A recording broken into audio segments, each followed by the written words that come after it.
Não vou falar boa tarde hoje, é bom dia mesmo, né? Na última vez foi boa tarde, né? Isso. Todo mundo bem? Antes de mais nada, para quem ainda não entregou a tarefa, é só trazer aqui na frente. Pode deixar aqui nesse banquinho, né? E aquelas 10 questões que nós tínhamos combinado que vocês trariam hoje, certo? Tudo bem? Todo mundo trouxe? Entregaram? Perfeito. Então hoje nós estamos na segunda aula de comunhão no Espírito.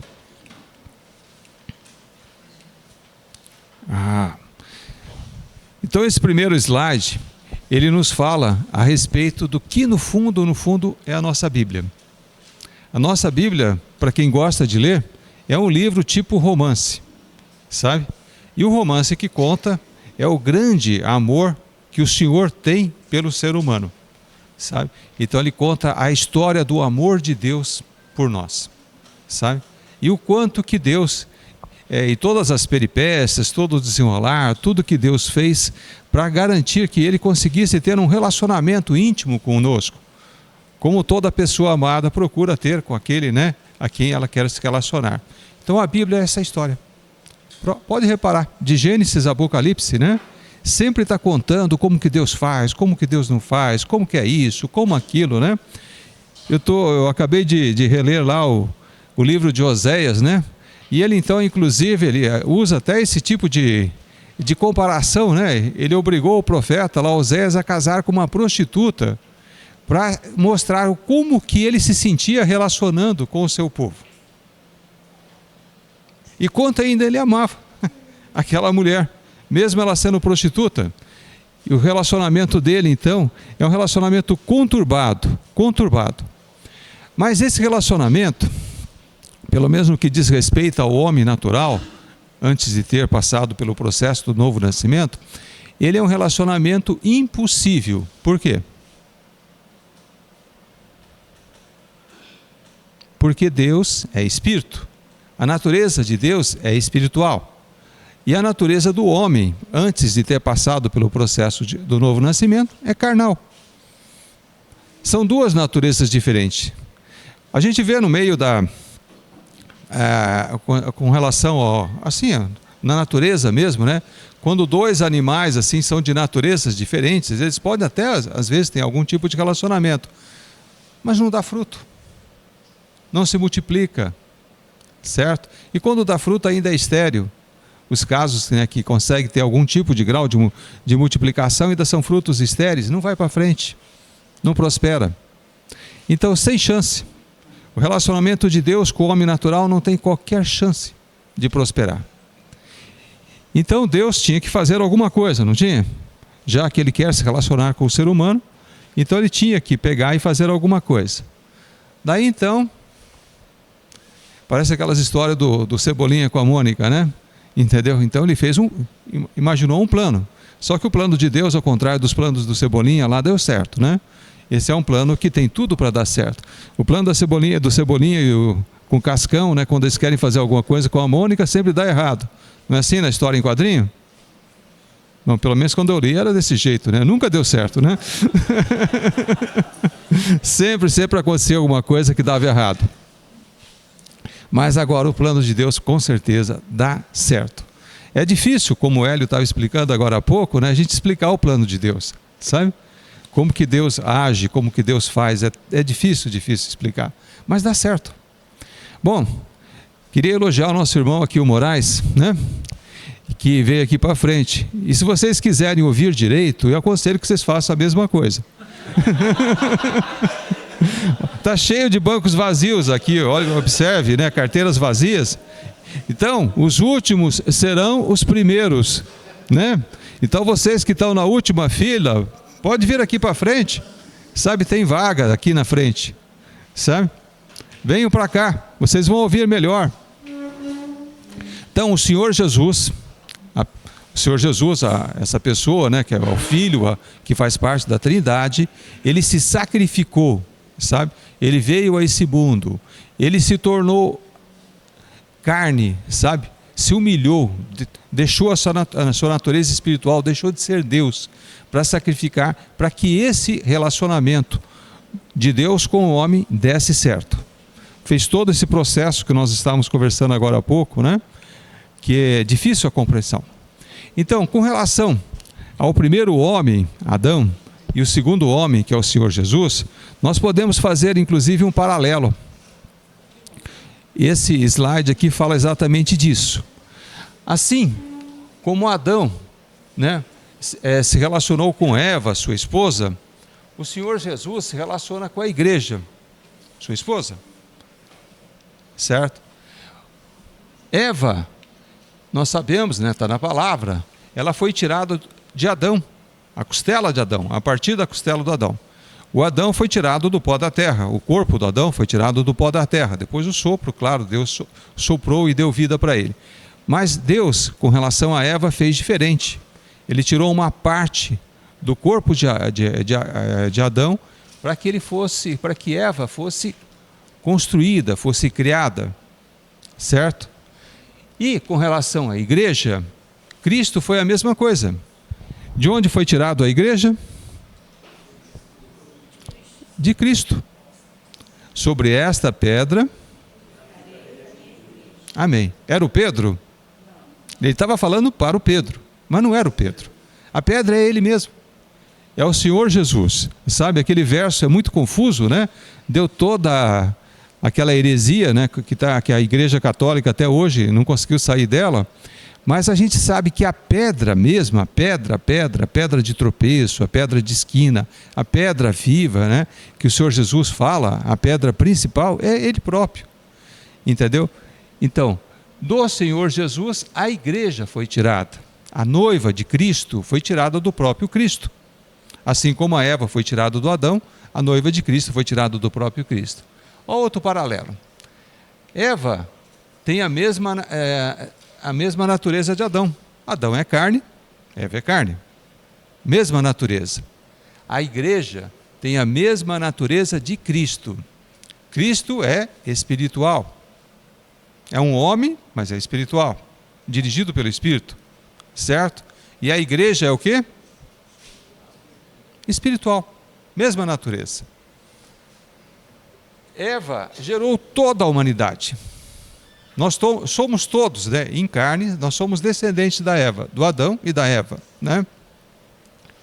E todos aqueles que nasceram de novo, todos aqueles que são homens ou mulheres espirituais, seres humanos espirituais, nós descendemos justamente dessa relação de Cristo com a igreja.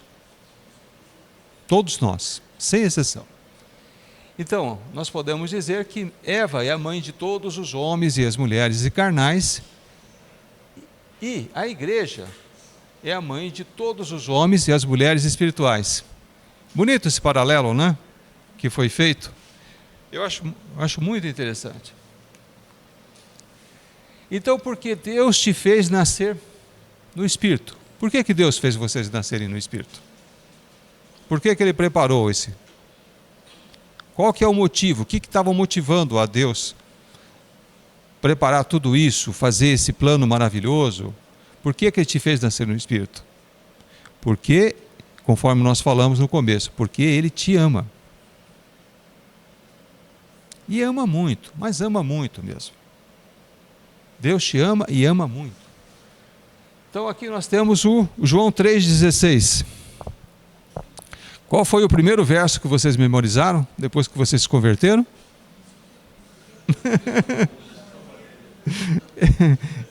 Esse é o mais famoso de todos os versos que está na palavra de Deus. Eu creio, né? Pelo menos é esse, né? Que é o mais famoso de todos, né? Que fala sobre o profundo amor de Deus, né? Então, João 3,16. Porque Deus amou o mundo de tal maneira que deu o seu Filho unigênito para que todo aquele que nele crê não pereça, mas tenha a vida eterna. É a mais pura verdade. Deus amou o mundo de tal maneira, mas tão intensamente, com tanta intensidade, que Ele resolveu dar o Filho dele, o Filho unigênito. Naquele momento o Senhor Jesus era o único Filho, sabe, o Filho unigênito, né? Para que todo aquele que nele crê não pereça, mas tenha a vida eterna.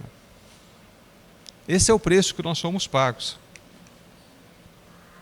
Bom, agora vamos falar de uma coisa que talvez até consiga explicar um pouquinho a aula anterior, né? Vamos tentar explicar, né? Vamos falar do amalgamados em Cristo, né? Amalgamados em Cristo. Em 1 Coríntios 6,17 está escrito assim, esse verso nós falamos bem no começo da aula anterior, né? 1 Coríntios 6,17, mas aquele que se une ao Senhor é um espírito com Ele. Aquele que se une ao Senhor é dois espíritos? Um só. Aquele que se une ao Senhor é um só espírito com Ele. Um espírito com Ele. Certo? Bom, todo mundo conhece a amálgama, né? Especialmente por causa do dentista. Quem já obturou algum dente? Bom, as novas gerações não obturam mais dente, eu já percebi, né? Eles gastam mais com dentista do que qualquer outra, né? Mas nunca é obturando o dente porque eles não têm nem cárie mais, né? Cárie é coisa de gente antiga, de gente da minha geração, né? Mas o pessoal atualmente não tem. Acho que a minha filha, a Thaís, ela teve uma cárie na vida e ainda foi no dente de leite ainda, sabe? Entendeu? Porque ela tomava as mamadeiras lá e fingia que tinha escovado o dente, não tinha à noite e tal, e ainda acabou dando uma cárie nela, né? Mas ainda foi no dente de leite. O Lucas, o meu filho, nunca teve uma cárie na vida, né? O meu segundo filho.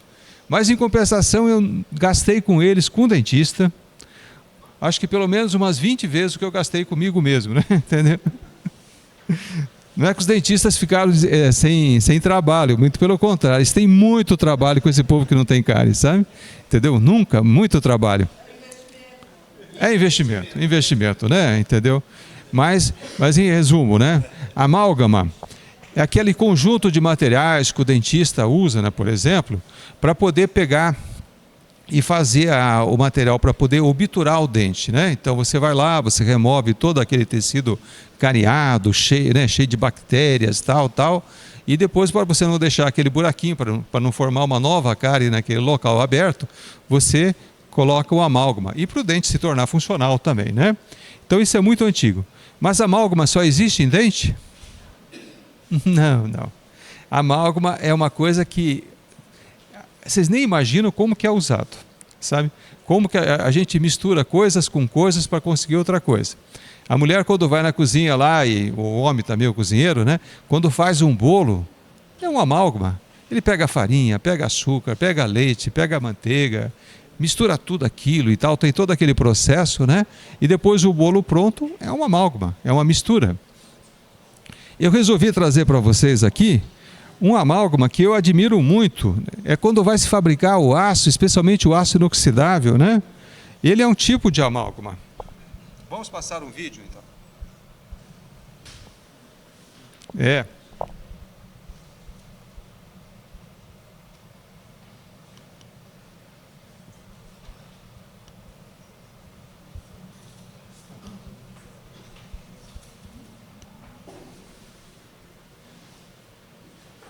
Bom, então vamos ver se vocês aprenderam direito.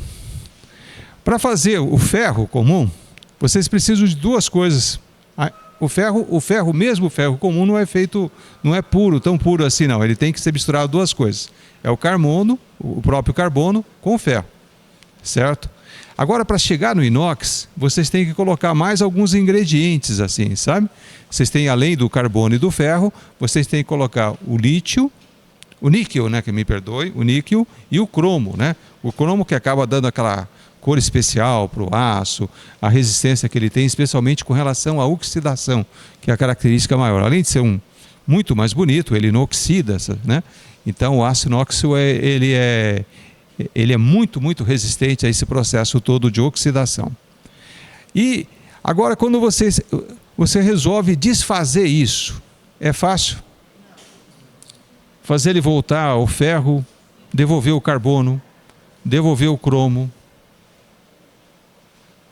É muito complicado, porque o aço inox é um amálgama, certo? É um tipo de amálgama. Se vocês pegarem essa telinha do celular ou tela do computador, isso não é vidro puro, sabe? Ele é um vidro especial, misturado, tem vários componentes para dar as características desse vidro. Se vocês olharem para a roupa de vocês, não é algodão puro ou outro tecido puro, né? Não é linho puro, por exemplo, sempre é misturado. Sempre tem algumas coisas que a gente mistura para conseguir aquele efeito, para que a roupa seja assim, para que a roupa seja assado, entendeu? Tudo é construído dessa maneira hoje em dia. Sempre a gente está mexendo com amálgamas, né? Mas o amálgama que nos interessa hoje aqui é o primeiro de todos, é o amálgama que a igreja, já desde a igreja primitiva, ela já reconhece. Quando nós nascemos de novo, Deus, ele não se contenta só em reviver o espírito do homem. Se lembra que o espírito estava morto, amortecido, aquelas coisas, né? Dentro do homem. Deus, ele revive o espírito do homem, ele restaura e coloca o espírito dele junto. O Espírito Santo junto. E os dois ficam de uma tal maneira unidos, o espírito humano com o espírito de Deus, que é difícil você dizer aonde vai acabar um e começar o outro. Quando você fala espírito, já na verdade é esse amálgama. É o Espírito de Deus com o nosso espírito. Então, o que caracteriza uma pessoa salva? O que caracteriza uma pessoa salva? Quando ela tem o espírito dela amalgamado com o Espírito Santo de Deus. É isso que caracteriza a pessoa salva. E como você sabe que você foi salvo?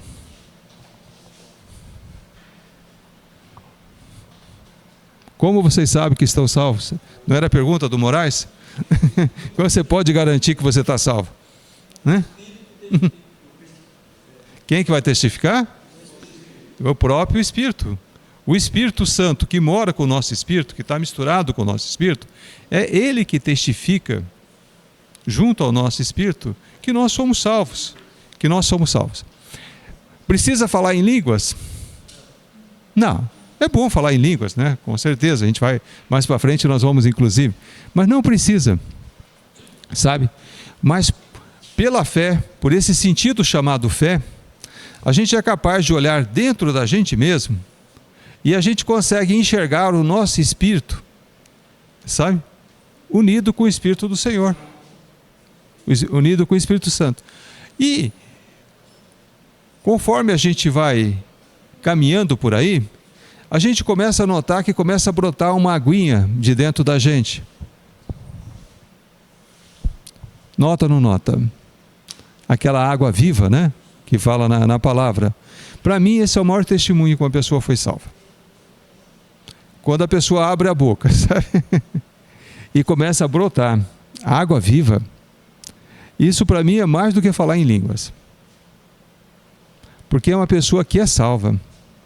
Ela fala das coisas de Deus. Ela tem prazer em falar das coisas de Deus. Tem prazer em dar testemunho das coisas de Deus. Sabe? Ela começa a brotar. Pouquinho no começo, né, Hélio? Bem pouquinho. Bem discretamente. Mas já começa. E aquilo vai aumentando, vai aumentando, vai aumentando. Se lembra lá do rio do Ezequiel? Que está descrito lá no capítulo 47 de Ezequiel, que nós falamos na aula passada? Pois é assim mesmo. Uma pessoa salva é assim. Nós somos o templo do Espírito Santo.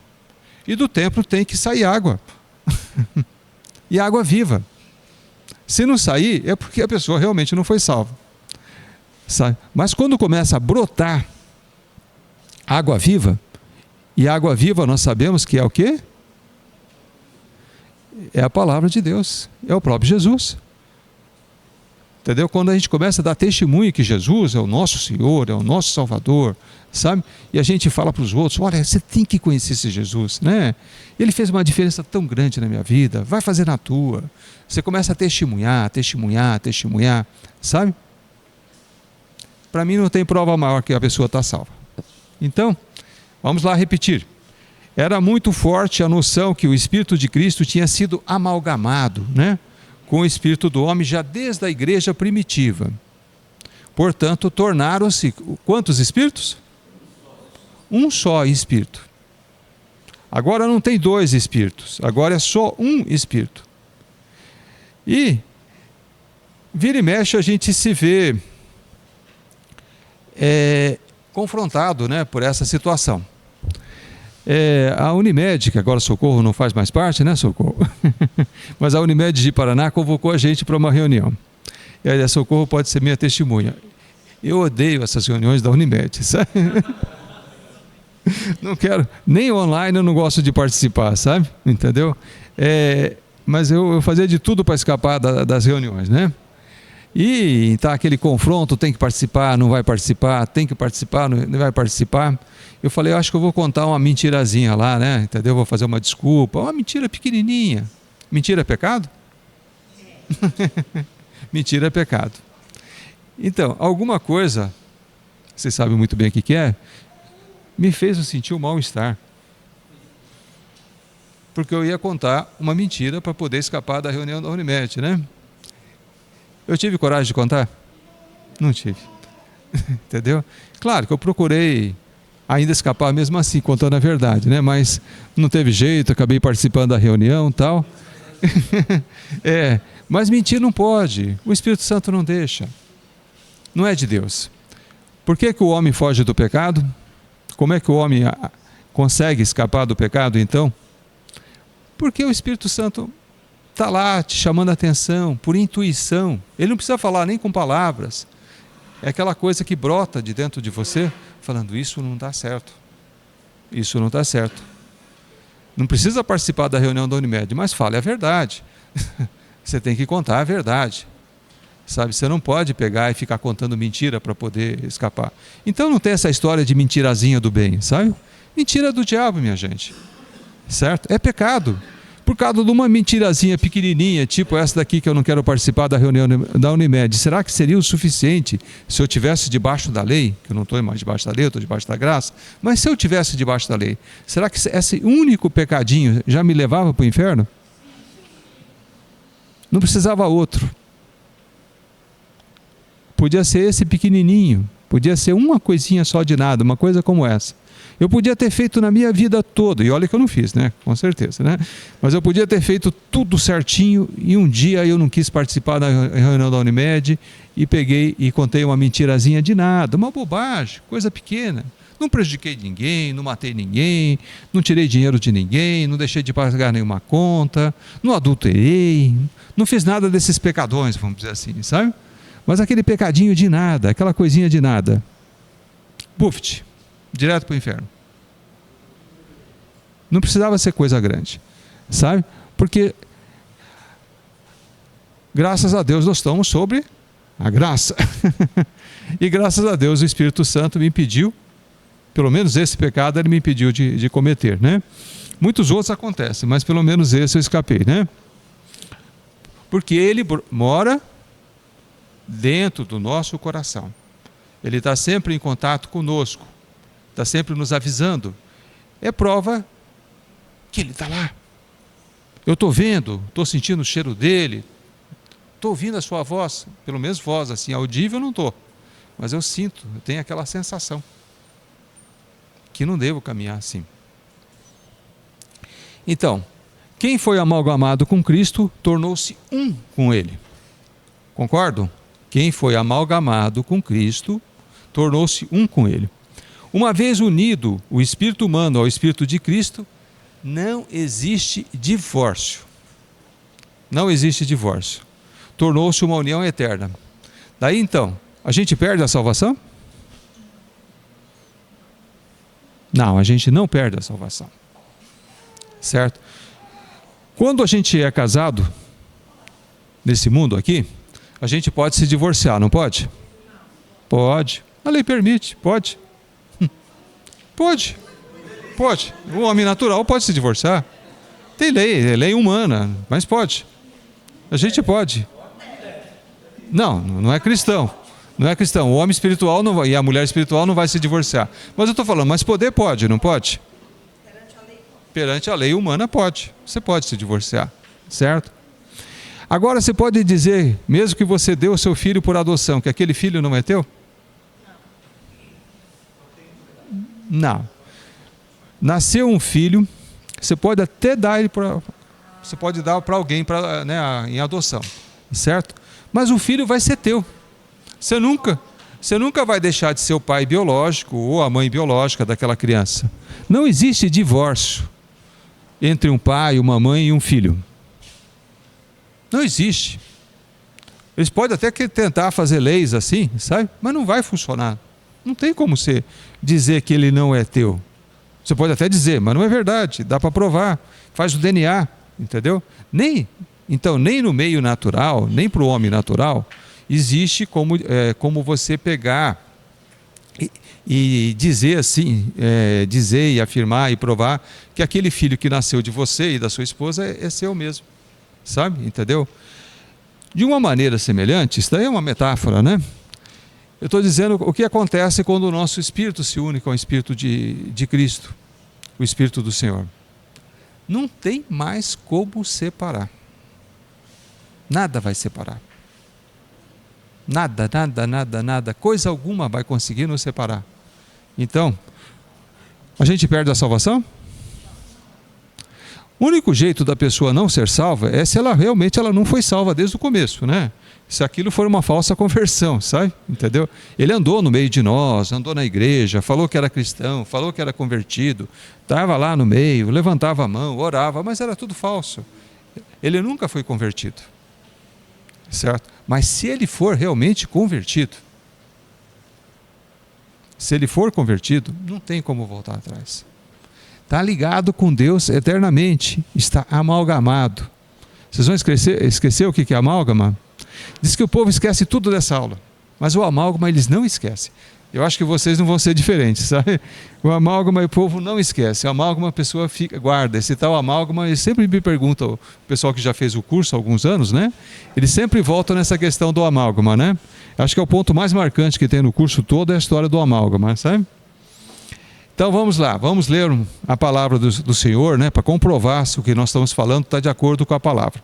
Nós vamos ler o trecho que está no livro de João, do capítulo 14, dos versos 16 até o 23. Né? E eu rogarei ao Pai, e Ele vos dará outro Consolador, para que fique convosco para sempre. O Espírito da verdade, que o mundo não pode receber, porque não o vê nem o conhece. Mas vós o conheceis, porque habita convosco e estará em vós. Não vos deixarei órfãos, voltarei para vós. Ainda um pouco, e o mundo não me verá mais, mas vós me vereis, porque eu vivo e vós vivereis. Naquele dia conhecereis que eu estou em meu Pai, e vós em mim, e eu em vós. Aquele que tem os meus mandamentos e os guardas, esse é o que me ama. Aquele que me ama será amado de meu Pai, e eu o amarei e me manifestarei a ele. Disse-lhe Judas, não Iscariotes: de onde procede, Senhor, que estás para manifestar-te a nós e não ao mundo? E Jesus responde, e disse-lhes: se alguém me ama, guardará a minha palavra, e meu Pai o amará, e viremos para ele, e faremos nele morada. Vamos ver se vocês conseguem entender uma coisa interessante. Quem que Jesus falou que vai morar no nosso coração? Só Ele. Sozinho. Não, Ele falou que Ele também vai morar. E Ele vai trazer o Pai junto? Isso. Então não é um pedacinho de Deus que mora dentro de você, não é uma pessoa de Deus, só o Espírito Santo que mora em você, sabe? É Deus inteirinho, é o Deus trino completo. Então, olha só o que Jesus nos prometeu, olha como que é sério a promessa. O homem pode mentir, certo? Mas Deus nunca mente, certo? Eu brinco lá no consultório, às vezes, com os pacientes, que eu falo assim, olha, a gente não precisa prometer nada para ninguém, né? O médico, às vezes, promete alguma coisa que vai fazer para o paciente, né? Fala, a gente não é obrigado a prometer alguma coisa, né? Nada, para ninguém. Mas se você prometeu, você tem que cumprir. Você tem um compromisso, você tem que cumprir. E se tem alguém que nunca deixa de cumprir o que prometeu, é Deus. Esse nunca deixa. Então, o Senhor Jesus nos prometeu, veja bem, né, tirando do que nós acabamos de ler, que o Espírito Santo habitaria em nós, perfeito, Consolador, Espírito Santo, que o Senhor Jesus também habitaria em nós, ótimo, e que o Pai Eterno, também habitaria em nós. Então, nós somos templo e morada, sabe, de Deus completo. Deus, triuno, está totalmente dentro do nosso coração e cabe. Isso que é o mais impressionante, né? Dentro de nós, como é que pode? Deus consegue ficar inteiro dentro de nós. Então, este fato, Deus vivendo em nós, acaba sendo o maior fato de nossa experiência com Deus. O que pode ser mais importante para o homem do que ele ter consciência que Deus mora dentro dele? Que mais que pode Deus fazer por nós que supere esse fato? Deus morando em nós. Deus escolheu morar em nós. Nós somos a casa de Deus, nós somos o templo de Deus, sabe? Nada supera isso. Nada mais que Deus possa nos falar pode ser mais importante do que isso. Sabe? Então, Deus vivendo em nós é a base de toda a Escritura e do plano eterno de Deus para nós. Sabe? É a base. Tudo mais que Deus promete, vocês vão ter vida eterna, ótimo, e Deus vai morar em nós, eternamente, sabe? Não vai ser só agora nessa vida, né? Mas quando a gente passar por aquele processo de morte e renascer, nós vamos para outro, né? Vamos continuar vivendo como homem glorificado, como o Hélio falou agora há pouco, e Deus continua morando dentro de nós, e Deus vai continuar morando dentro de nós, e Deus vai morar eternamente dentro de nós, né? No outro lado, lá na glória, Deus continua morando em nós, continua morando em nós, continua morando em nós. Nós somos a casa de Deus. Intimidade, né? Intimidade, proximidade. É isso que Deus espera de nós, cada vez mais, né? E observem bem o processo como que é progressivo, né? Olha só, o Senhor Jesus, como Ele nos é apresentado, primeiro nos Evangelhos, né? E depois no livro de Atos. Diz que o livro de Atos é um jornal do Espírito Santo, né? É ali que o Espírito Santo se manifesta com mais força, né? Com mais intensidade, com mais clareza, que ele mostra todo, né? Todo o seu potencial. E o Espírito Santo nunca anda sozinho. Ele sempre leva Jesus com ele e também leva o Pai com ele. Quando a gente fala do Espírito Santo, a gente não está falando só de uma pessoa, só uma parte de Deus. A gente está falando de quem está junto com ele também, sabe? Nunca esqueçam disso. Quando teve aquele livro lá do Berihim, né, o Bom Dia Espírito Santo, alguém leu? Que foi do começo da minha caminhada, né? Bom Dia Espírito Santo, fez um sucesso danado na época, né? Todo mundo tinha que ler o Bom Dia Espírito Santo, né? Então, quando o Berihim estava falando bom dia para o Espírito Santo, ele estava falando bom dia para Deus inteiro, para o Deus Trino inteiro. Não era só para o Espírito Santo. Deus está completo em nós. Mas o Senhor Jesus nos é apresentado nos Evangelhos, né, como Cristo Emmanuel, Deus conosco. Então é como se fosse assim, eu estou aqui e Jesus está aqui, está do meu lado. Cristo, Emmanuel, Deus conosco, sabe? Emmanuel. Agora no livro de Atos, ele já passa a uma outra posição. Cristo Jesus é um com o Pai e com o Espírito Santo. Então ele já é Deus em nós. Nos Evangelhos, Jesus então está do lado de fora do ser humano. Mas no livro de Atos, ele já passou para outra posição. Ele passa para dentro de nós. Ele passa a residir dentro do ser humano. Certo? Nos Evangelhos, Jesus é apresentado como unigênito, único Filho de Deus. Não é isso que nós lemos lá em João 3,16? Certo? Agora, no livro de Atos, Jesus ele passa a ser o filho mais velho de Deus. Porque nós, por adoção, claro, né? Nós não somos filhos assim, vamos dizer assim, biológicos, né? A gente poderia dizer essa expressão, mas nós somos filhos de Deus. Nós fomos adotados por Deus, passamos a ser adotados por Deus. Então, continuando esse raciocínio, um vaso para conter Deus. O Espírito de Paulo é o local da habitação de Deus a quem Paulo serve, certo? Paulo não era convertido? Não tinha passado pelo processo do novo nascimento, como nós passamos? Paulo não era um homem de Deus, estava na caminhada, fazendo a vontade de Deus, sendo dirigido pelo Espírito Santo de Deus? Paulo queria ir para um canto, né, me lembro, acho que ele ia para a Ásia, não sei. Eu sei que ele queria ir para um canto e daí o Espírito Santo falou, não, vá para Macedônia. E ele, imediatamente, obediência ao Espírito de Deus, ele foi para Macedônia.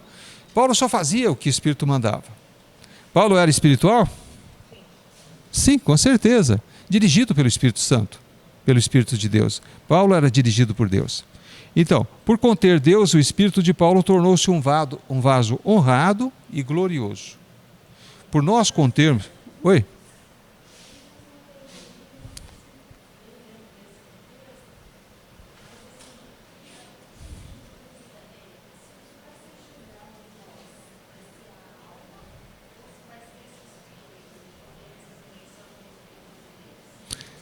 É a alma.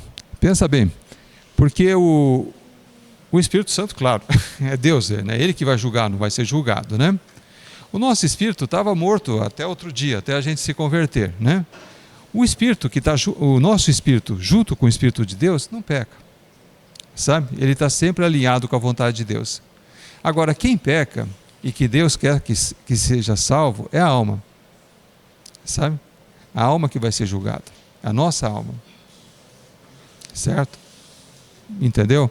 E Deus quer salvar inclusive a alma. Quem vai para o céu não vai ser o Espírito, o nosso Espírito, junto com o Espírito Santo de Deus só, não. A alma vai junto.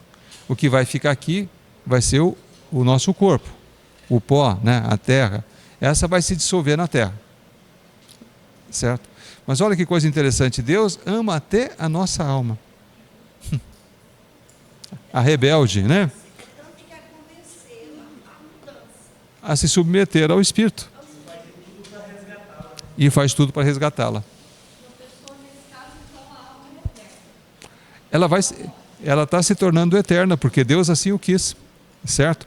E ainda mais, como o Hélio lembrou bem, quando a gente chegar lá no céu, né, que vai o Espírito e vai a alma e tal, essas coisas assim, Deus então ele vai nos dar um corpo novo, um corpo glorificado, um corpo que não estraga mais, não fica doente. O terror dos médicos, né? Não tem mais doença lá no céu, acabou, um corpo glorificado, né?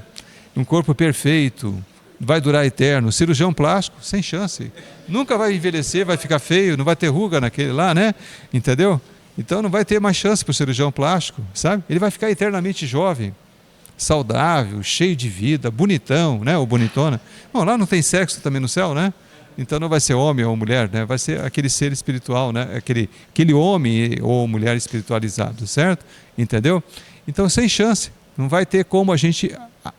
Fala, meu irmão. A alma ela é eterna tanto para a salvação como também para a condenação.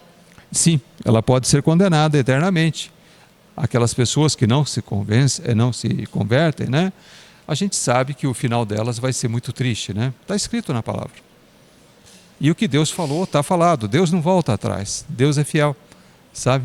E é justo, né? Ele é misericordioso, Ele é gracioso, mas Ele é justo. E se falou, falou e acabou. Oi? A Bíblia fala sobre outra condenação a não ser o ranger de dentes. Não, ele... Que haverá choros e ranger de dentes na condenação. Fala pelo conhecimento do Senhor. Sim. Eu acho que o pior que existe mesmo, né, é quando a alma é jogada naquele lago de fogo, né, que está descrito no lago. Isso, exato. Em Apocalipse também, você repara, o último julgamento, que vai ser todo mundo ressuscitado, né, e depois aqueles que não forem julgados dignos de ser mantidos na vida eterna, eles vão ser lançados naquele lago de fogo que foi construído originalmente para lançar Satanás e os anjos do mal, sabe? Mas o homem, né, carnal, não convertido, a alma desses homens vai junto.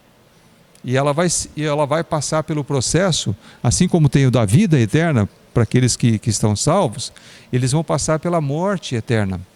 Ninguém mais vai se lembrar deles depois. E diz que Deus vai dar para aqueles que ficaram, por exemplo, se tiver um parente da gente no meio daquele povo todo, né?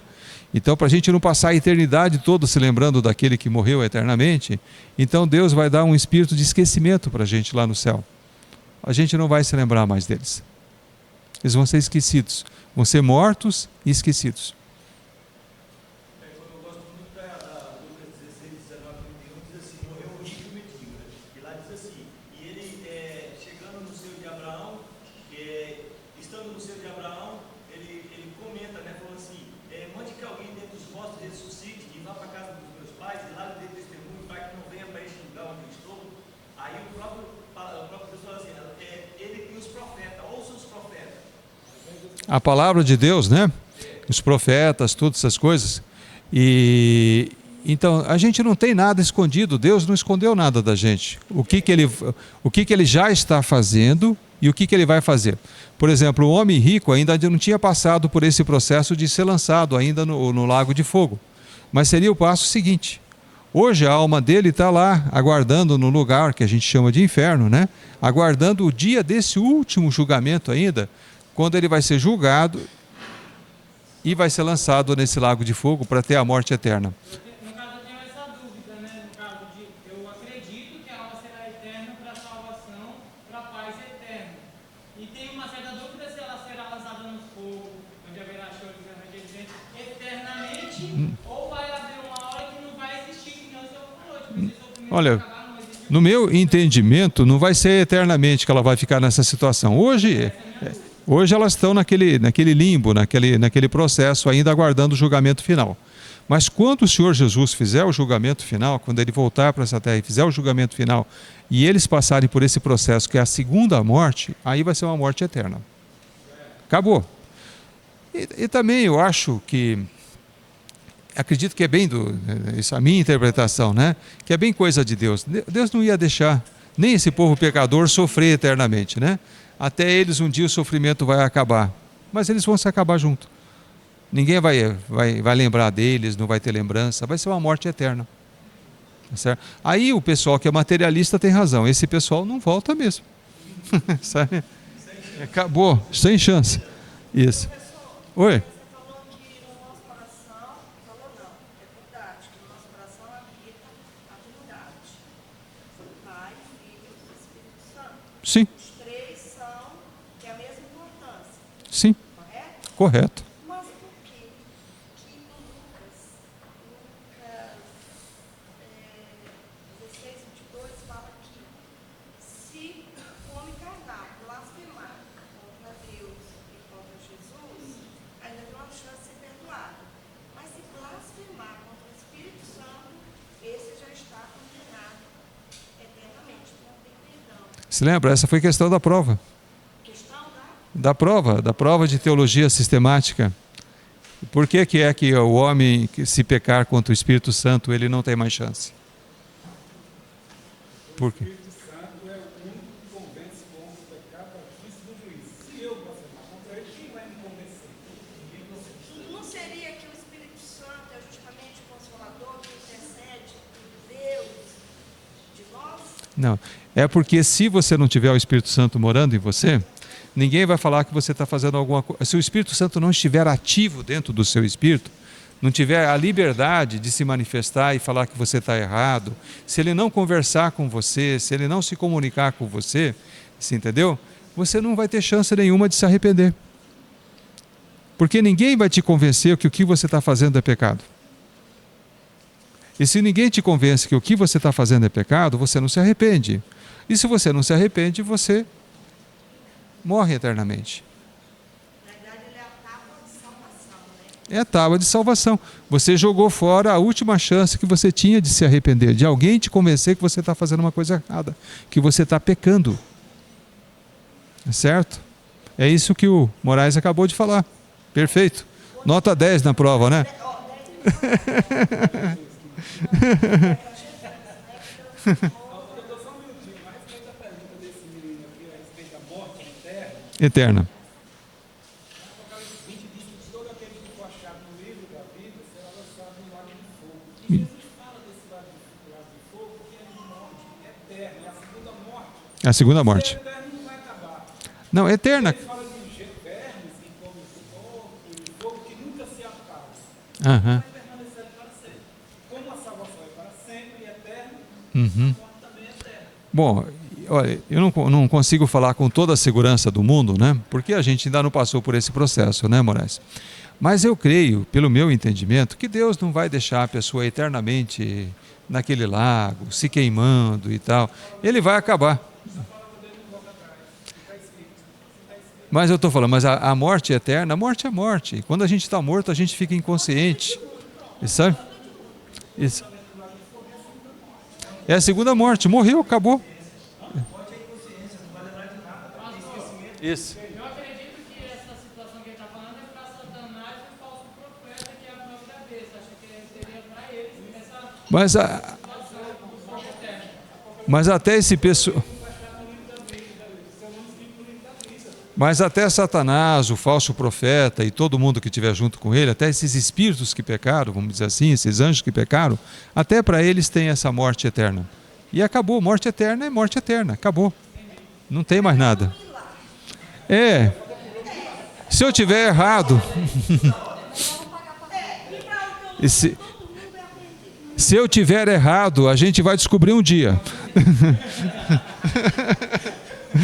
Mas eu espero que a gente não tenha desse outro lado, né? Que a gente não esteja lá junto com os anjos do mal, essas coisas assim.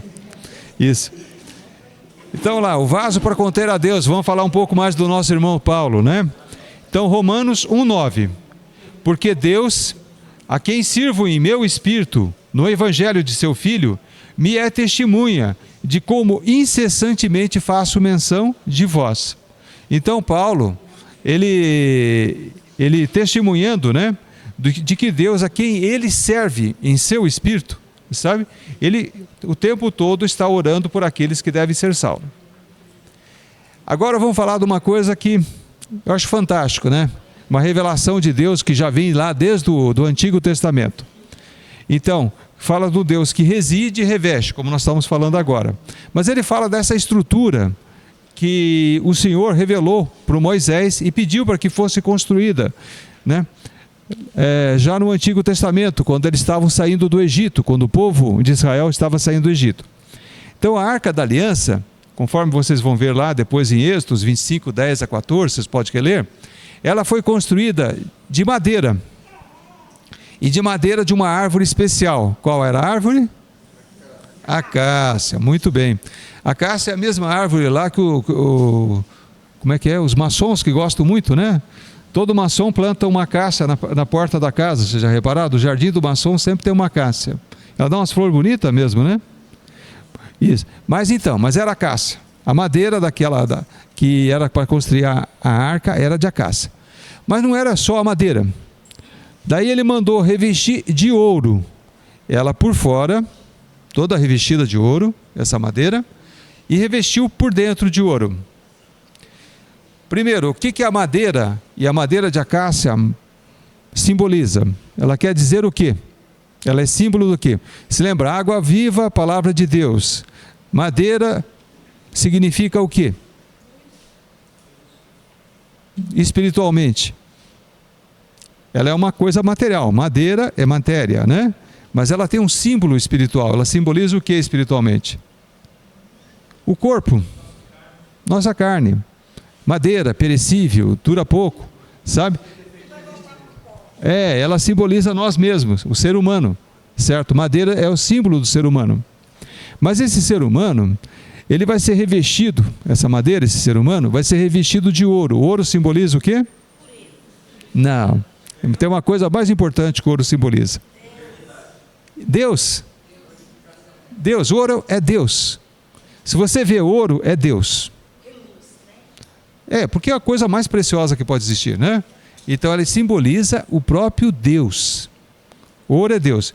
Então Deus vai revestir a madeira, o ser humano, por fora e por dentro. Certo? Então ele reveste por fora e por dentro. Então essa estrutura tão poderosa, que era a Arca da Aliança, né? Que continha Deus, aonde que a arca fosse levada, era Deus que estava indo, certo? Na verdade é o homem com Deus. Homem com Deus por fora, homem com Deus por dentro. Bom, vocês já ouviram falar que a arca foi achada? Esse negócio de arca eu sempre gosto. Essa é uma notícia que sempre me chama a atenção, né? Você sabe, quem leu aquele livro de Macabeus, né? Diz que está na Bíblia Católica, mas em Macabeus. Então ele conta uma história assim, que quando o Jeremias tinha sido lá perdoado pelo Nabucodonosor, essas coisas, né? Ele, quando estava indo embora lá de Jerusalém, ele acabou naquele processo todo, ele levou a arca e escondeu numa montanha. Sabe, diz que chegaram lá, tinha uma vamos dizer assim, uma gruta, né? Uma caverna. Diz que eles colocaram lá dentro, fecharam.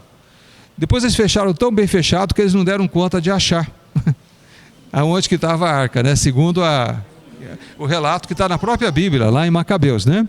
Entendeu? Isso é um relato bíblico, na Bíblia Católica pelo menos está escrito isso, né? Isso é uma das hipóteses, né? Mas uma outra hipótese é que eles tinham construído naquela esplanada do templo, naquela montanha, na esplanada do templo, embaixo do próprio templo, e várias passagens assim subterrâneas, sabe? Então eles tinham vários labirintos, passagens subterrâneas, né? E uma outra versão é que lá embaixo, quando eles viram que Jerusalém ia ser tomada mesmo, né? Pelo Nabucodonosor, então eles rapidamente pegaram o bem mais precioso que tinha dentro do templo, certo? E esconderam lá embaixo, fecharam as portas, sabe? E aquilo virou um segredo durante 2000 anos. Mas ela está lá embaixo. Diz que ela está embaixo de onde que é o templo mesmo. E eles estão agora só esperando a autorização para poder tirar a arca e construir o terceiro templo.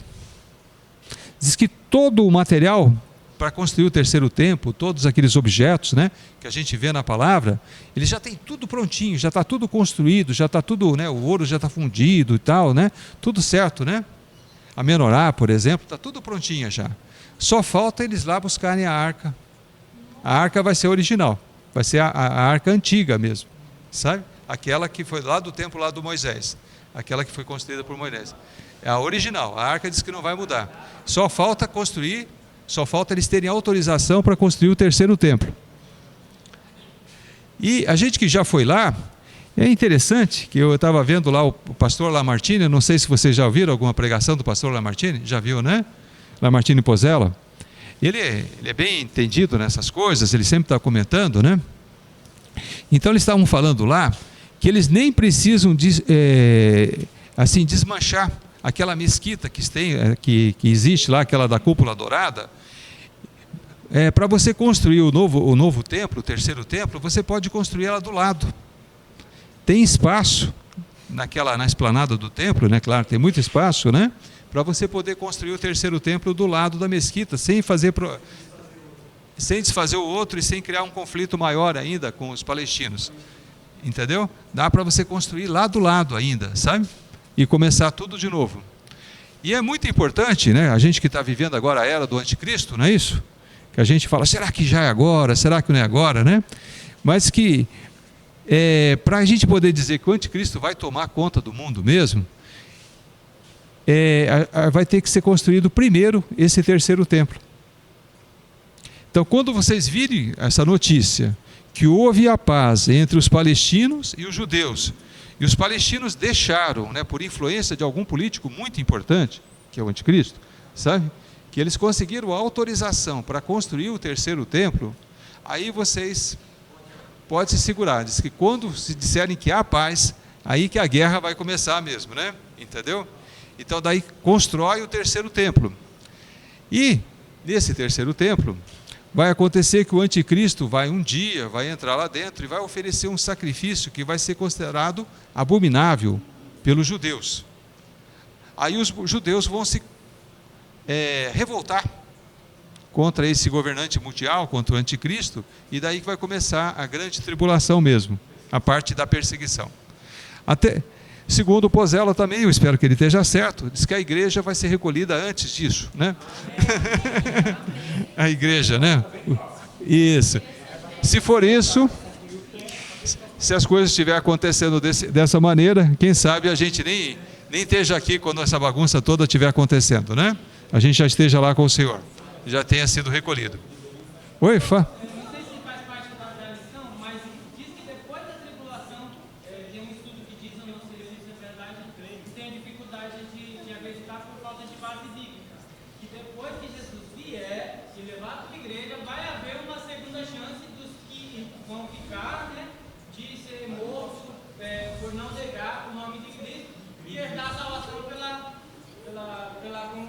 por conquistar que não negócio de Jesus. Isso é uma base, né? Sim. Então, baseado nisso, imagina só o que vai acontecer, né? A igreja, os primeiros vão ser resgatados, vão para o céu, certo? Daí o Senhor Jesus volta para a terra com seus anjos e com aqueles que foram para o céu com ele, conosco, por exemplo, né? A gente vai voltar todo junto. Daí Jesus vai estabelecer o reino dele aqui na terra. Esse reino vai durar 1000 anos. Mas durante esses 1000 anos ainda vai continuar nascendo gente aqui, sabe? Vai ter muita gente que vai nascer nesse período todo. E mesmo durante o processo da grande tribulação, da perseguição, tem muita gente que às vezes estava meio frio na fé e tal, e que acabou não sendo levado para o céu naquela vez, e vai ser perseguido pelo anticristo. Então essas pessoas que, mesmo que tardiamente, ainda se converterem, diz que Deus é tão magnâmico, né, que ainda vai permitir que essas pessoas sejam consideradas salvas. E vão ser julgadas e consideradas salvas. Certo? Entendeu? Mas tem muito mistério, tem muita coisa que a gente não sabe. Sabe? Como que vai acontecer exatamente. Oi? Pode falar, meu irmão. É interessante que nesse período dos 1000 anos, não é a igreja que vai pregar mais o evangelho, e sim os judeus, né? Isso, exatamente. Que os judeus vão se converter depois que eles verem Cristo voltando mesmo lá das nuvens, né? Se não havia prova até agora, então nesse momento eles vão se converter.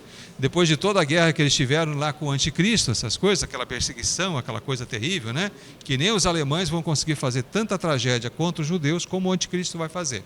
Sabe? Entendeu? Nunca teve uma perseguição tão grande. A gente vê aquelas histórias dos alemães, né? Os campos de concentração, diz que aquilo vai ser coisa pequena em relação ao que o anticristo vai fazer com os judeus, sabe? Isso, Hitler vai ser gente boa, né? Perto do que o anticristo vai fazer com os judeus e com todo mundo que estiver aqui na terra. Então vai ser um terror mesmo, terror dos terrores, né? E nessa perseguição, diz que ainda vai ter gente que vai se converter. Sabe? Só que aí não vai ser arrebatado, vai ser captado. Não, aí vai ficar para a segunda época, né? Vai ser vai repescagem, exato. Então não vai ser levado de primeiro. Então, continuando para fechar bem fechado, nós temos um Deus que reveste e que reside. Ele ao mesmo tempo, ele reveste e reside. Então ele reveste, João 20, 22. E, havendo dito isso, assoprou sobre eles e disse-lhes: recebei o Espírito Santo. Reside. Vamos lá para Atos 1, 8. Mas recebereis poder ao descer sobre vós o Espírito Santo, o que acontece no 2º capítulo de Atos, né? Então vamos voltar para as águas vivas agora, de novo? Rios de águas vivas fluirão.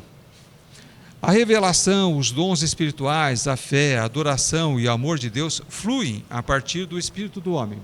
Flui ou não flui? Nós somos templo do Espírito Santo de Deus, né? Nós temos templos de Deus. Então, uma pessoa que realmente é de Deus, vai fluir, flui e fluirá, né? Entendeu? Águas vivas. E o que é uma água viva mesmo, se recordam? Palavra. Entendeu? A pessoa vai abrir a boca e o rio vai fluir. O rio vai fluir pela nossa boca, certo? Então a gente vai dar testemunho, a gente vai falar das coisas de Deus e tal, né? E quanto mais você tiver avançado na sua carreira espiritual, na sua caminhada espiritual, naquela caminhada de santificação, como o Hélio falou, quanto mais você estiver lá na frente, mais água vai sair. Mais água viva vai sair através de você. Isso, maior é teu rio. Mais água vai fluir a partir de você. Certo? Então Deus passou a ter um novo endereço. Agora também está morando no espírito do homem. Mas ele deixou de morar lá em cima?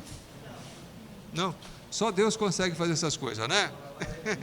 Ele mora simultaneamente, ele mora lá nos altos céus, né?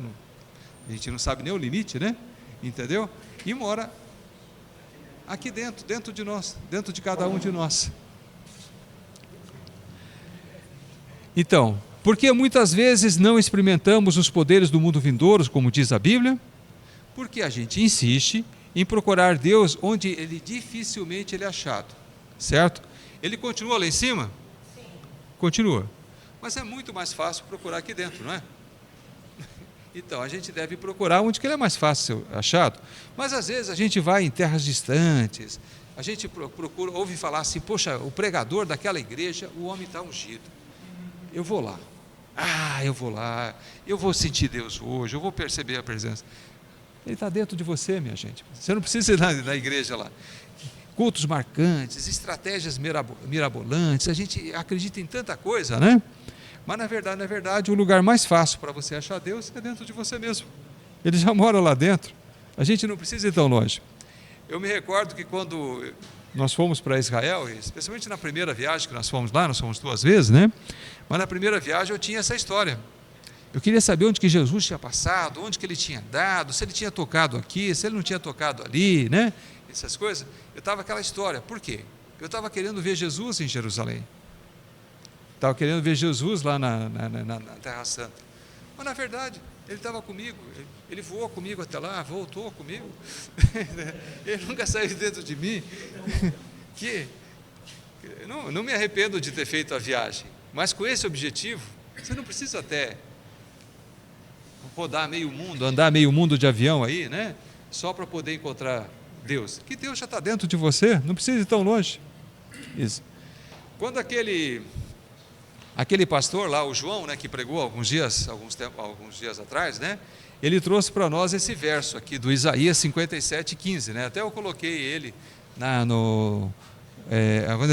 nas aulas agora. Então, Isaías 57:15, o que ele fala? Pois assim diz o alto e sublime, que vive para sempre, e cujo nome é santo. Habito no lugar alto e santo, mas habito também com o contrito e humilde de espírito, para dar novo ânimo ao espírito do humilde e novo alento ao coração do contrito. O que Deus está falando aqui? Ele está falando que ele é transcendente, ele está do lado de fora, certo? Olha, ele está aqui e está até o final do universo, e se houver outro universo, ele continua do outro lado, e se houver outro, continua do outro lado, né? Entendeu? Em todas as dimensões, né? Você vê até a física hoje, ela admite que existe dimensões, né? Existe a primeira, a segunda, a terceira e vai embora, né? Que existem várias dimensões. Em todas as dimensões Deus está. Deus está nos mais altos céus. Deus está. Entendeu? Mas Deus também está dentro do contrito e humilde de espírito. Que somos quem? Que somos? Nós. Você é humilde e contrito? Amém. Espero que sim. Então Deus, não tenha dúvida, Deus está aí dentro, né? Então nada pode nos separar do amor de Deus. Aí a briga, né? Do Moraes com ele agora há pouco, né? Quem que pode nos separar do amor de Deus, Moraes? Só o pecado. Nem o pecado. Não, nem o pecado, Moraes. Isaías errou, ele escreveu Isaías 59. Nós vivemos na graça, Moraes, nós vivemos na era da graça, né? Então, ninguém pode retirar você de Deus, você é de Deus. Mesmo quando, olha só, Moraes, olha só, mesmo quando o pecado nos domina, Deus continua a nos amar. O amor de Deus é incondicional. Então, vamos lá, vamos trazer aqui Romanos para você aqui, ó. Romanos 8, 38 e 39, do Hélio aqui, né? Estou copiando o Hélio aqui. Porque estou certo de que nem a morte, nem a vida, nem os anjos, nem os principados, nem as potestades, nem o presente, nem o porvir, nem a altura, nem a profundidade, nem alguma outra criatura nos poderá separar do amor de Deus, que está em Cristo Jesus, nosso Senhor. Nada pode nos separar. Então, quando nós temos comunhão com Deus, quando nós somos, o nosso espírito está amalgamado com o Espírito Santo de Deus, não que a gente não vai deixar de cometer pecado, porque sobrou muita carne ainda em nós, né? E se a gente tiver no começo da caminhada, tem carne demais, né? Às vezes até 98%, 99% de nós é pura carne, sabe? Entendeu? Mas mesmo aquelas pessoas que sejam só 1% espiritual, Deus vai fazer a pessoa avançar. Então, após termos nascido de novo, não perdemos a comunhão com Deus, mesmo quando pecamos. O sacrifício do Senhor Jesus nos garante essa comunhão. Se convenceu ou não? Moraes, se convenceu ou não?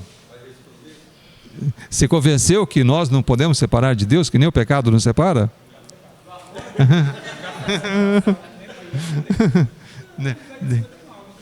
Sabe por que Deus faz? Não que Deus não é que Deus concorda com o pecado, mas é que Ele usa algum artifício para nos tirar daquela situação pecaminosa. Quando uma pessoa é de Deus, Moraes, ele não perde. Quando uma pessoa é de Deus, Deus não perde aquela pessoa de jeito nenhum. Se lembra aquela história da parábola lá da ovelha que se perdeu, né? Que Deus deixou as 99 ali num cantinho e foi procurar aquela que estava perdida. Aquela representa o homem pecador, certo? Mas ele não perdeu, ele andou para lá, ele andou para cá, ele deu um jeito. Deus vai inventar alguma coisa para te resgatar, entendeu? Você vai ser purificado do pecado. Se você é de Deus mesmo quando você pecar, não, se você é de Deus, se você for convertido, né? A não ser que a pessoa não for, né? Mas daí mas a pessoa não é nem nascida de novo, né? Entendeu? Se fosse assim, pastor, Deus não mandaria Jesus, né? Porque ele mandou para os perdidos. Então, o amor de Deus. Se ele não nos amasse, Senão seria bobagem, né? Seria bobagem mandar Jesus aqui, né? Porque aqui só tem, nesse mundo aqui só tem pecador. Todo mundo é pecador. Todos pecaram, estão destituídos, né? Entendeu? Então só tem pecador. Então se Jesus veio para cá para lidar com gente que é certinha, ele nem tinha vindo, não ia perder tempo, sabe? Ele só esperava a gente chegar lá no céu, acabou, sabe? Ele veio porque tinha gente pecador, gente demais. Isso. Por que você acha que um hospital é construído? Porque tem muito doente. Por que o médico é formado? Porque tem gente doente, sabe? Se não tivesse, né, gente que fosse doente, não precisava dessas coisas.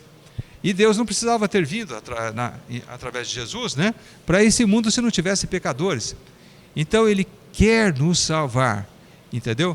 E Ele dá um jeito. Olha, Deus é estrategista, é brilhante. E Ele sabe tirar os pecadores do pecado e resgata na última hora, sabe? Ele vai dar um jeito, sabe? Ele sempre consegue pegar e tirar a gente daquela situação.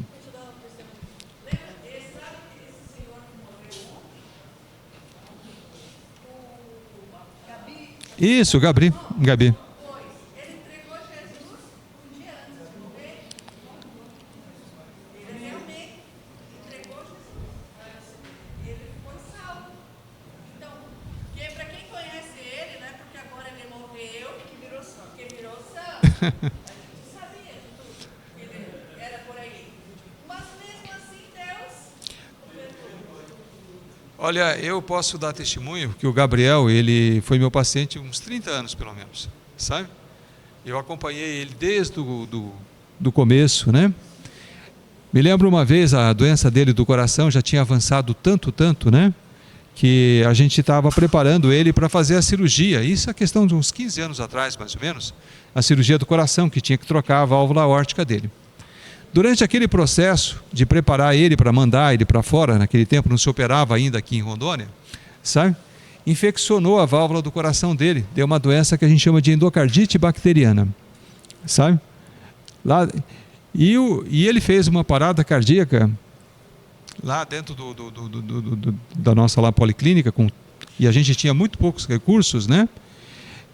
E por incrível que possa dizer, ele saiu. A gente fez as massagens cardíacas, fez choque elétrico, tal, saiu. Usamos antibióticos, que normalmente falham nesses casos, e deu certo.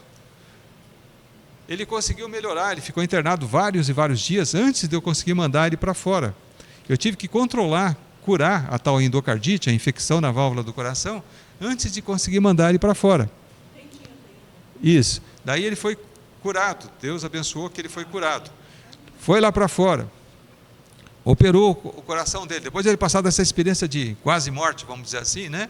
Que ele morreu e voltou, fez parada cardíaca, voltou e tudo, né? Ele viveu mais ou menos uns 15 anos a mais. aprontou todas que você pode pensar e mais alguma coisa. O Gabi era meu amigo, mas ele não era fácil, entendeu? Ele não era fácil, ele era um cara terrível. Eu gostava muito de receber ele no consultório, sabe? Eu me identificava com ele assim, sabe? Mas ele nunca deixou de ser do mundo assim nesse período. Oi? Pessoal, olha o amor de Deus, olha aí. Sim. Olha o amor de Deus. Poderia ter levado ele todas essas vezes, mas Deus sempre falou assim, não, eu te amo tanto que eu vou te dar a oportunidade Sim. para você ser salvo. Isso, exato, isso que eu estou falando, né? Então hoje, a gente olhando para ele, para o Gabriel, né? Ele era uma pessoa escolhida de Deus, super amado por Deus. Deus cuidou dele em todos os detalhes, teve paciência com a tendência que ele tinha de voltar para o pecado, né? Entendeu? E várias pessoas da família dele são convertidas, sabe? Mas ele não tinha jeito, não tinha jeito, parecia que não tinha jeito. Na última hora, assim, um pouco antes de acontecer tudo isso, então ele me aparece no consultório e tal, né? Há algum tempo atrás, e eu falei, e aí, Gabi, tudo bem? Tudo bem, estou ótimo, estou bem demais. Ele sempre era muito animado, assim, sabe? Um cara cheio de vida, cheio de ânimo, né? Daí me conta lá, perguntando as coisas do coração dele, tudo. Ele fala, o coração está bem, está isso, está aquilo, a válvula está bem. Mas apareceu uma coisa esquisita na minha barriga. Ele falou assim, tem uma bola que ela aparece e desaparece. Aparece e desaparece, né? Falei, Gabi, uma bola na tua barriga? Deixa eu ver esse negócio, né? Daí ele deitou na maca, foi examinar, ele estava com um tumor desse tamanho. Entendeu? Não precisava nem fazer ultrassom, nem... Era uma coisa fácil. Qualquer médico, mesmo iniciante, conseguia perceber o tumor que estava dentro da barriga dele, de tão grande que estava, sabe? Imenso, sabe? Aquela massa dura, disforme, sabe? Entendeu? Aquela coisa horrível, né? Aí a gente fez, né? Fez os ultrassons, tudo. Daí a filha dele, que é médica, resolveu levar ele para fora, tudo, né? Foi operado, tirou, fizeram todo o procedimento, colostomia, fizeram, mas o tumor voltou, certo? Mas foi o tempo que ele precisou, esse período de operar o tumor, para que ele pudesse... Não morreu do coração. Depois de 30 anos tratando do coração, não morreu do coração. Oi?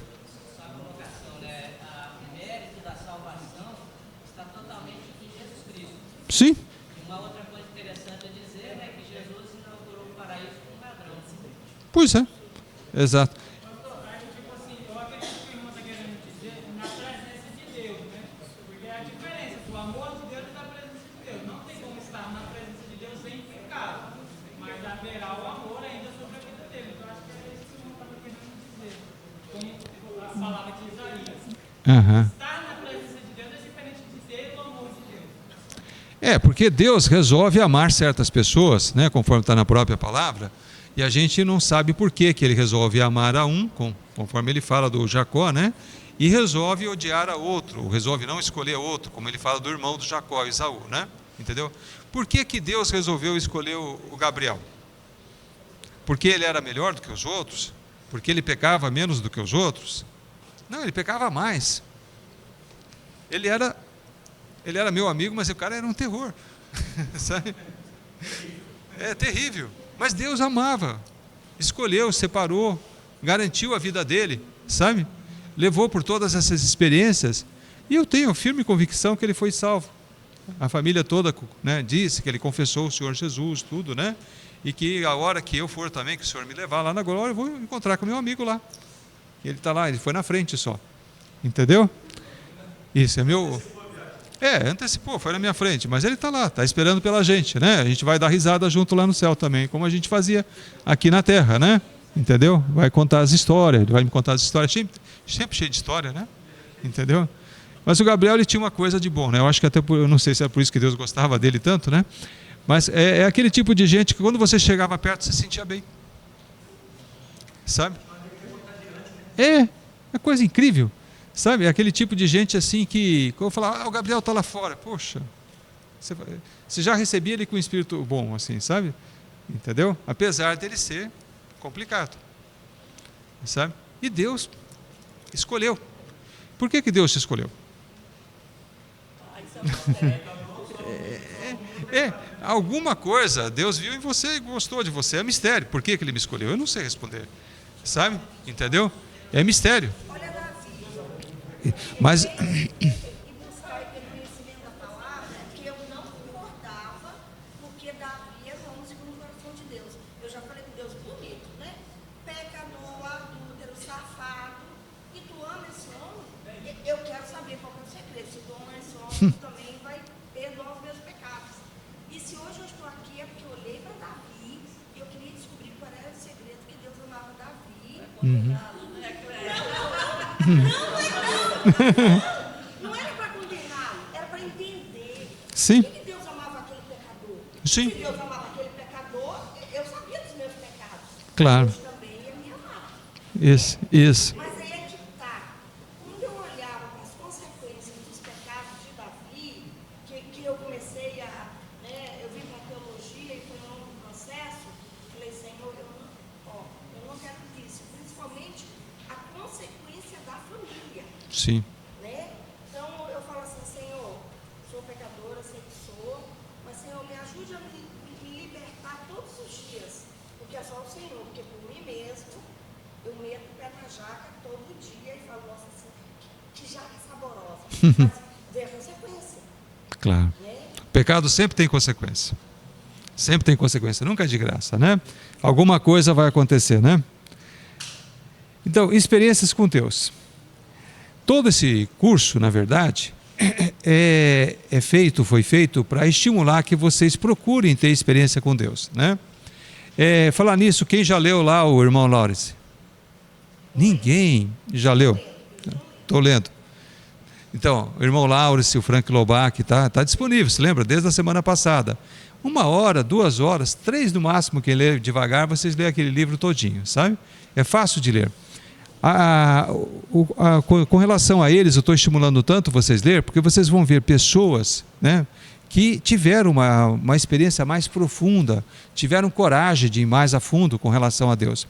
Porque a gente só lembra dos personagens que estão na Bíblia. E a gente está querendo mostrar para vocês que não é só gente que está na Bíblia que teve experiência com Deus. Tem muita gente que não está na Bíblia que também avançou espiritualmente, né? A Madame Guyon também, por exemplo, né? Ela teve grandes experiências com o Senhor, né? E ela descreve no livro. E é claro que muita gente que teve experiência com Deus não escreveu livro nenhum, então a gente nem vai ficar sabendo, né? Entendeu? A maior parte, com certeza, nunca escreveu livro nenhum, né? Isso, histórias não publicadas, né? Mas aqueles Deus permitiu que escrevessem para que a gente tivesse o testemunho deles, para a gente se animar, para a gente procurar ir mais a fundo na caminhada do Senhor.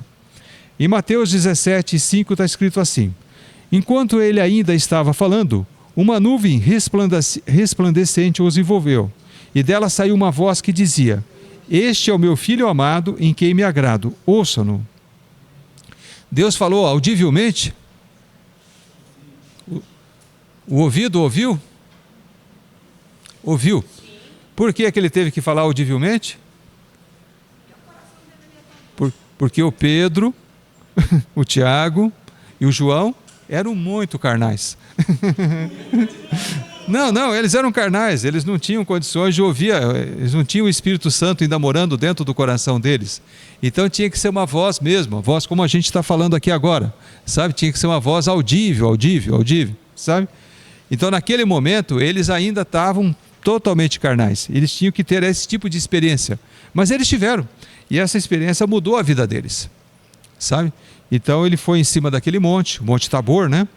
E o Senhor Jesus, então, ele se manifestou de uma maneira gloriosa, como ele é realmente. Oi? Era uma resposta, como que Deus se comunicava com Deus, né? Aham. Porque a gente fala, Deus comunicar face a face com Deus, né? Essa nuvem resplandecente era a forma que Deus comunicava com Adão no Éden.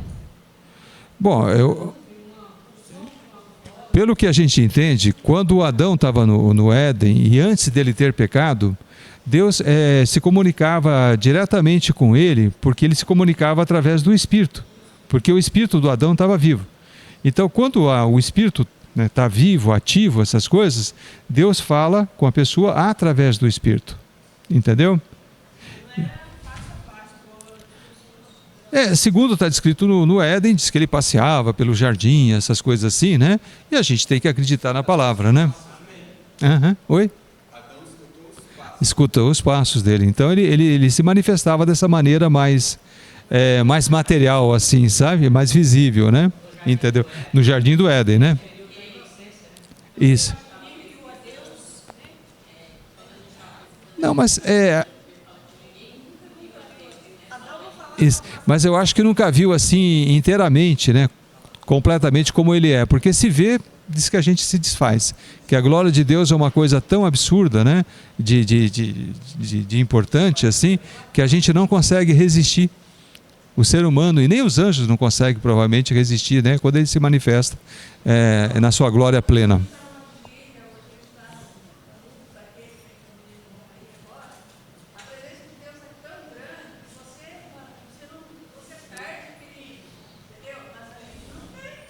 Isso.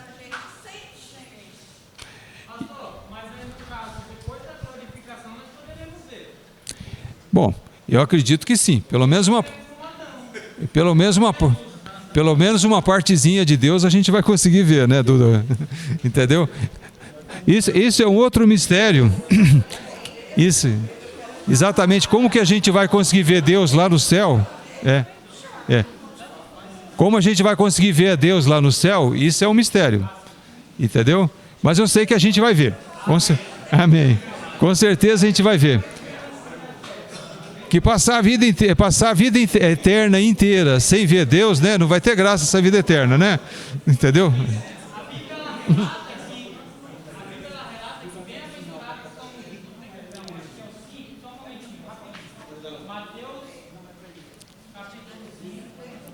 Aham. Oi? Ah, sim. Isso. Não, você vai achando para mim, enquanto isso nós vamos orar, porque o tempo já esgotou, agora que eu estou vendo o relógio, né? Então todo mundo de pé, enquanto você procura aí. Assim, hoje à tarde eu publico, como eu fiz na semana passada, as perguntas agora que vocês vão responder durante a semana, tá? Eu coloco lá no grupo da teologia, a mesma coisa, tá? Daqui a pouquinho eu falo com você, daqui a pouquinho.